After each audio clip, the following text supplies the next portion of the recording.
Cool. I'm Glenn Danzig. I'm lead singer of a band called The Misfits. Yeah. All right. It's good to be here, even though I'm not actually there.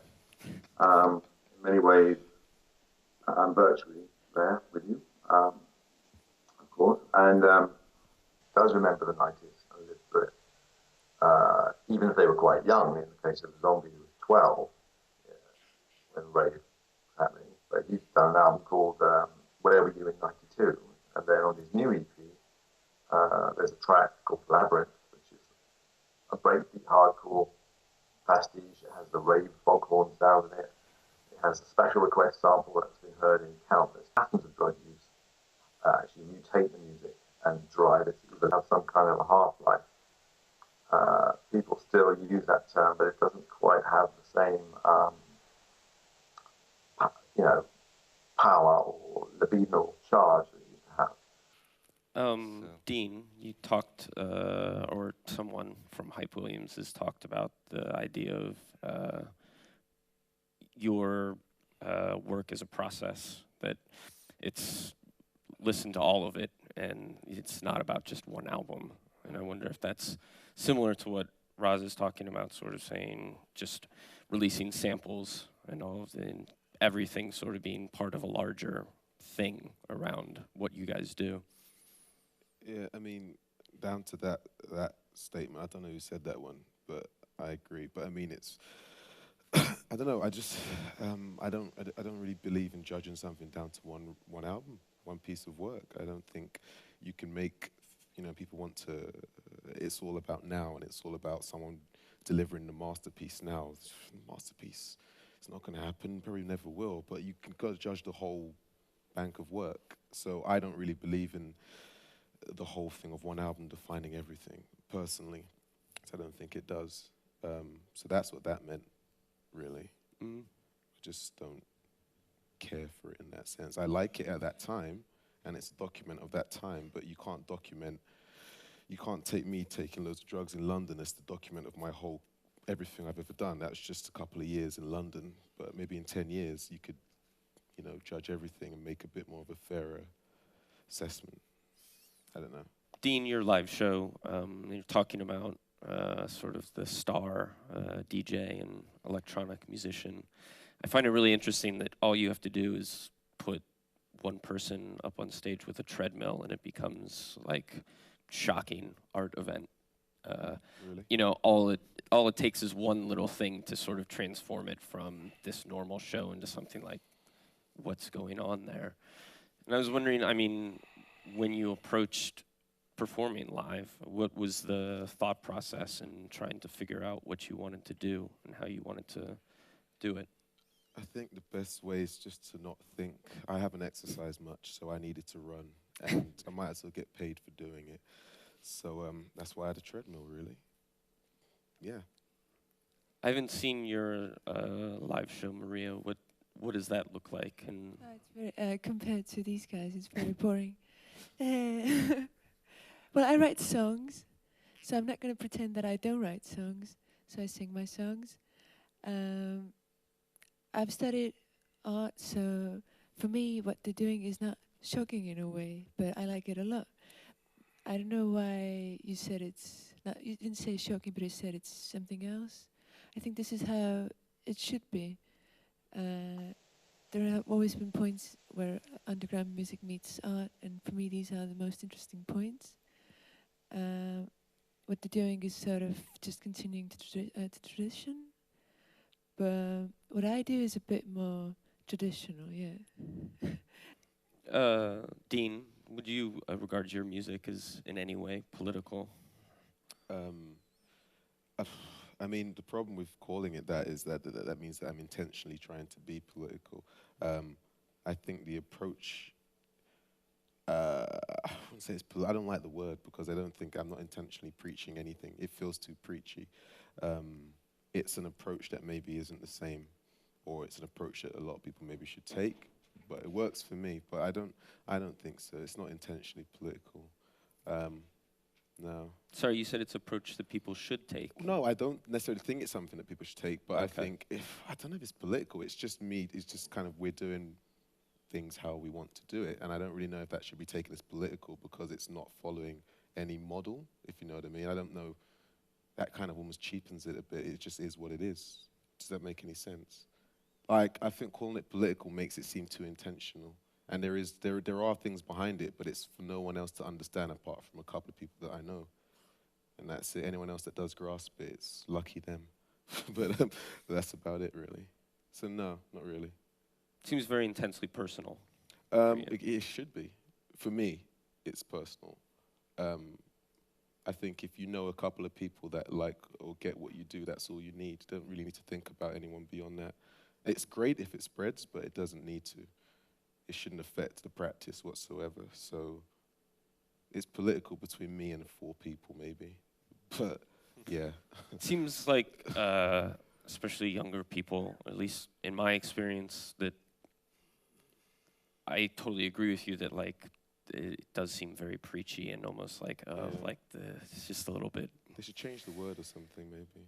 And I wonder though if that's sort of a modern conception that we've been born into this situation where it's like a little bit much to be thinking that. While in the '60s it was like totally. It was cool. That's why. It's not cool anymore. They got just change the word. I believe in. I really do. I just think people like religion. It's the same. People just don't want just anything that goes along those lines. It's not cool. It's not whatever. I think political. Everyone has their beliefs, don't they? And you communicate it, and that's it. I think calling it political seems, if anything, I think people put up block it. There's even almost like a kind of a block when that comes out. So no, I don't think that word should be used. I don't believe in it. It just is. I think if you just present it without any of that shit around it, I think it kind of gets absorbed a lot better, personally. Maria, you've only released a couple records Yeah. so far. Are you already seeing a progression, a move towards something? Not that you know what that is yet. Do you want me to talk about the political aspect of my music? You can talk about that too as well Because you if didn't you'd bring like. that up, and I'm quite glad because he said we can't talk about feminism, but I'm just saying that what he said I found a bit. I disagreed. I think what they're making is political as well. But it's not overtly so. It's just a sort of undercurrent that's always there. Yeah. Yeah. You have to be more specific when you ask me things like that.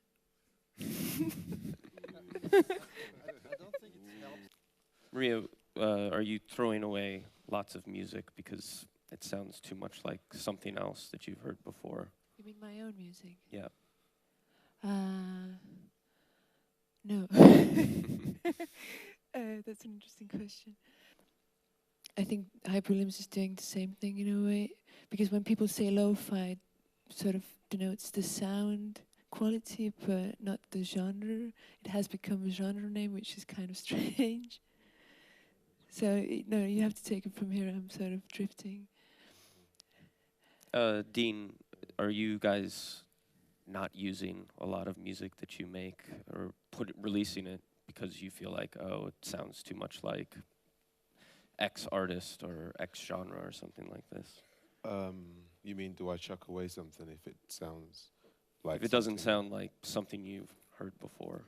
Everything I make sounds like me, if you know what I mean. Like, Yeah. it's your voice, your voice is your voice, and you have a musical voice, you have a way of making music.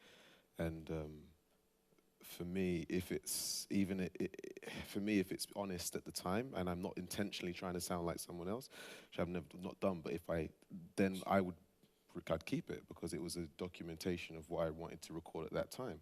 So, warts and all, I've got some stuff that's pretty regrettable, but I at least know at the time it's what I felt. So I don't, as long as I never intentionally tried to copy someone, if that's what came out, then somehow that's just how that's how it came out. And that's it. So I don't believe in that. But that's just because I just don't. For me, it's a genuine documentation. So no, I don't chuck anything, Sure. as you've heard. I think it's strange that we have a whole genre like the post-burial scene. That's kind of sad that there's a name like that to a bunch of people who want to sound like they come after burial. This is something I wouldn't want to be associated with. So I think that's what he said. When you make music, you never want to sound like someone else. That's kind of ridiculous. Otherwise, you wouldn't be making music as a solo whatever artist. I think it Conrad, would be a sorry. tribute band maybe or something like that. Yeah, I agree with him too. I actually just taking a snapshot of an experience, and you get just a vibe and just an experience, and you know it's pure, and you know it's true, and then it doesn't matter if it could fit, you know, if it fits into any genre. That's up to people, other people, but you know it's true, and you know it has heart. And it's definitely the main point. Yeah, I definitely agree with that. But I mean, Yeah. what he's saying is more accurate actually, because you could, as long as you do something honestly, then it's working. You know, you're not copying anything. You're waiting till your voice is heard. And so, yeah, I think that's definitely a good way to put it. So that's why you stopped making music, because people were That's making the why stuff I you wanted to hear. reduced my efforts in producing music and did other things that other people don't do.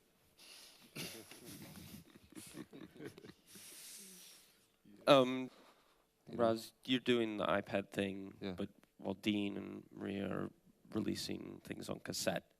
Great. So it's like Yeah. kind of almost going back to a different format as Yeah. opposed to going forward. Yeah, Is for that me- sorry? For me, it was a nice feeling to release a CD. It seemed very obscure because before that I was on MySpace, SoundCloud, Facebook, tape, vinyl. So the CD was an interesting point in my career for me. But Moving, and I mean, I remember the days when people were traveling all over Europe to certain record shops to get the one copy, and it was already gone because somebody else was hoarding it. So I think this sort of new abundance will open sort of new Dean, I mean, he mentions that it'd be almost depressing, I guess, that there's no ambition. I mean, is there any ambition to have a mass audience for what you do? To have a mass audience. Yeah. Um, Does that interest you? no, I mean I'm not going to. You can't deny the feeling you get when there's a lot of people that like what you do, and it's pretty human. But it's not that, you know, ambition's got, it's a really dirty word, I think, or trying to get it. I think it's great, but I don't think that that's in any way involved in the creative process. It has nothing to do with it. So, yeah, I don't know. I mean, the masses like things that are really well packaged for them. That's how you get more people. I don't think something gets compromised the more people that you get on your side. Something gets compromised. So I don't agree with what he's saying, really, because there's no right or wrong answer. But for me, no, it's not. I don't think about it.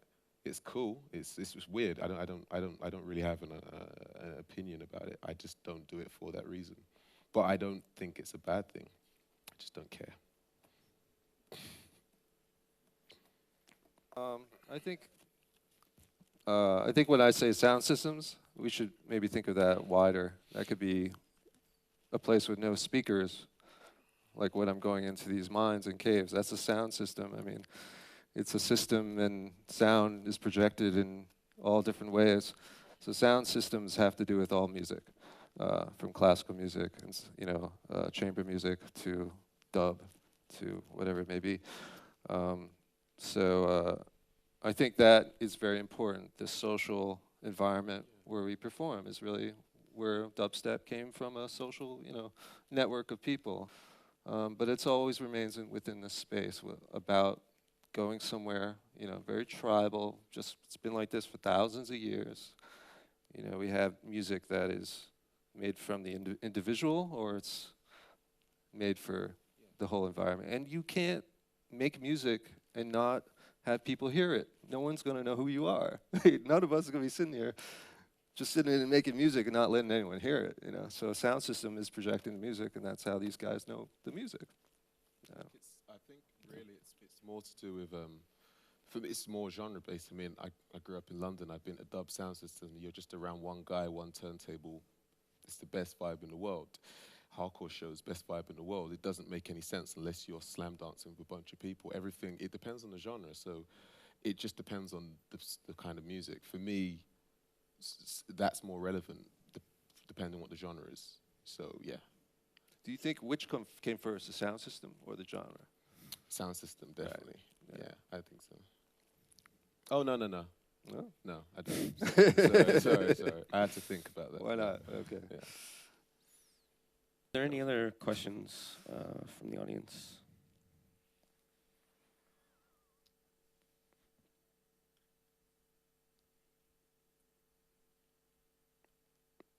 All right. Well, thank you very much for coming. And thank you very much for coming. Thank you to everyone.